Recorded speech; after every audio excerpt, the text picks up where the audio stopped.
times it doesn't have to be a monetary value, right? It could also be various mementos. So plan. Number 2, have a budget in mind in terms of how much you can afford. Welcome to another episode of our podcast series. We're excited as always. We've got Pierre Tomacek with us as we usher into the festive season, the holiday season. We're happy about that. The weather is nippy on the outside. We're ready. We're ready for it. All right, we're prepared.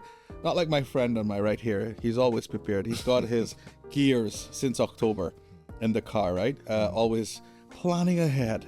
And that's what we're talking about today as well. We're going to be planning ahead for the Christmas season. You know, it's a great season of love, sharing, giving, and everything that comes with it. And we want to enjoy as much as we can as we wrap up another year. And we're looking ahead as well into 2025. How do we ensure that we are prepared for 2025? How we can ensure that the things that we want to achieve in the new year can be achieved, as well as enjoying this season that is upon us as well. So we've got Pierre Tomacek with us, and he's going to help us to find a way to plan. And what are some of your intelligent advices you always give to us? What are some of the things that you can suggest? As opposed to my unintelligent advice, which is far and few. How can we ensure that we're ready for the holiday season?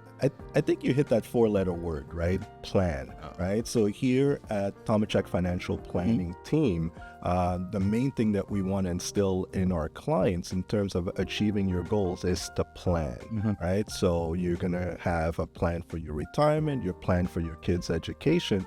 I also want you to have a plan in terms of how much you can afford to provide the people that you care about in your life in terms of something that they will cherish. So a lot of times it doesn't have to be a monetary value, right? It could also be various mementos. So plan. Number 2, have a budget in mind in terms of how much you can afford, right? So don't look at your neighbor, don't look at your other siblings. How much can you, Josh, afford? And then make sure that you stick to that. Okay, so you're saying have a budget. So with a budget, I am planning how much I'm going to spend, but also in that should have how much income I'm going to receive. Okay, so if I expect that I'm going to get a particular check, a Christmas bonus, I'm going to ensure that some is allocated to my spending, some allocated to my savings, because we still want you to contribute to your investment accounts that you might have, your savings account that you want to maintain, and have that for some snowy days in January, right? So that's the plan. That's actually a good plan. But here's what I'll say. Back in my days at the bank, people would plan based on what their Christmas bonus was going to be like, but 9 times out of 10, what they thought they were going to get was far less than what they actually got. So yes, it would be good to incorporate that, but I would just look at my budget right now. And if I get more, that's gravy. Don't count on your Christmas bonus. Pierre Tomacek's Christmas bonus never went into the income part of the budget. No, so a lot of times, if you're at various companies, they'll ask you, when would you like that Christmas bonus? Do you want it in 2024, right, around Christmas time, or do you want it in 2025, January? One of the reasons to kind of postpone to January is that, one, your income will not be increased by that bonus. But the main reason that I would take it in January is because my Christmas bills will come in January. And that's when I need that bonus, not to spend more, but to actually pay off my debts that I've incurred. Those credit card bills that you accumulated on the golf courses in the Caribbean and in Florida as well. You were there. That is correct. Got it. What about ensuring that you capitalize on sales that are available? I know people say, like on Boxing Day, which is a big sale around Canada and other parts of the world, like Australia, it's a big sale day. People buy their Christmas decorations on Boxing Day for next year. That is correct, and we're big proponents of that in the Tomacek family. Is that we buy Christmas gifts not during Christmas time. We actually buy it throughout the year. So we look at various sales that occur during the year, and probably one of the big ones will be during Boxing Day. But mind you, now Boxing Day is not what it used to be when I was growing up. It's now Boxing Month or Boxing Week, right? I think the biggest discount is usually on Black Friday, and after that it just kind of wanes down. So capitalizing on those sales, do comparisons. You can do that easily online now. Do comparisons across various stores that you want to buy from, and that makes a whole lot of sense to ensure that you're capitalizing on that. One of the other things that I think we should avoid in terms of planning for Christmas is to avoid that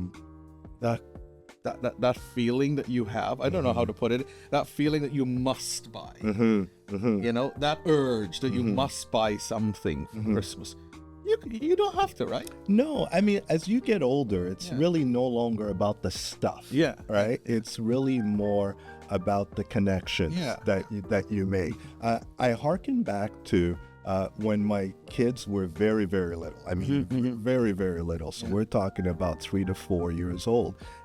And they would get tons of gifts, right? They would be showered by, grandma, grandpa from both sides, in-laws, and all of that. But what they played on with the most was the box. It wasn't the gift. What they really enjoyed was the box. They would play inside the box. So that just made me think it's not about the stuff what they value. What they value is pretty much your presence in terms of being there, right? To share with family all your good fortune, because there's a lot of people out there, as we could see, that are living in tent cities that they don't have all the benefit of just being in a warm place during the holidays. So being there, staying within your budget, having a plan, that seems to be. So just to put a one-liner to it, it's not about the presents, it's about being in the present. That excellent. And another thing they don't pay me to come up with I know that is instantaneous. I don't know how you come up with that kind of stuff. But another thing I think yes, if you've got teenagers and things of that nature, a box is not going to cut it, right? But what you could potentially do now is, now that we know that the government of Ontario plus the federal government has instituted this new GST/HST rebate, wait till December 14th to start buying your Christmas gift, because everything is going to be 13% less starting December 14th. That's a good one. That's a very good one, especially like if you buy bulk groceries for Christmas, especially. You want to wait until that tax rebate is coming, or that relief from that 13%, so that you can buy your items, those bulk items, and you pay less taxes on it for sure. That's an excellent point to make. That's really good. That's why we pay you the Well, in terms of paying, I know now that we were counting on the $250 from Justin Trudeau and the $200 from Doug Ford in terms of those checks, but now it only looks like the $200 from Doug Ford will be the check that we're going to receive after the holidays. So why not use that $200 check that you're going to receive probably January, February to pay down your debt that you would have incurred? Or open a TFSA account, right? And make some contributions for the new year, right? We're going to be talking in another video about your new year preparations, but I hope that today we've learned a lot about how we can plan for Christmas, all right? And that's it. Plan. Just have a plan, have a budget, have, try and to stick to your budget. Stick to your budget. That's your budget. Yeah, that's true. Just like having resolutions at the start of the year. We want to stick to them. Hardly we do, but with your budgets, we can stick to those. It should be easy, providing it's only a month that you're planning for. That is correct. So thank you so much for coming on today and sharing. And I know it's not the easiest of weather to get here, but we're happy to have you always. And all the best for the holiday season as well. You too. Thank you. Thank you for joining us here on our podcast series for today. That is all. We'll have Pierre yet again in another episode. Take care. Bye-bye for now.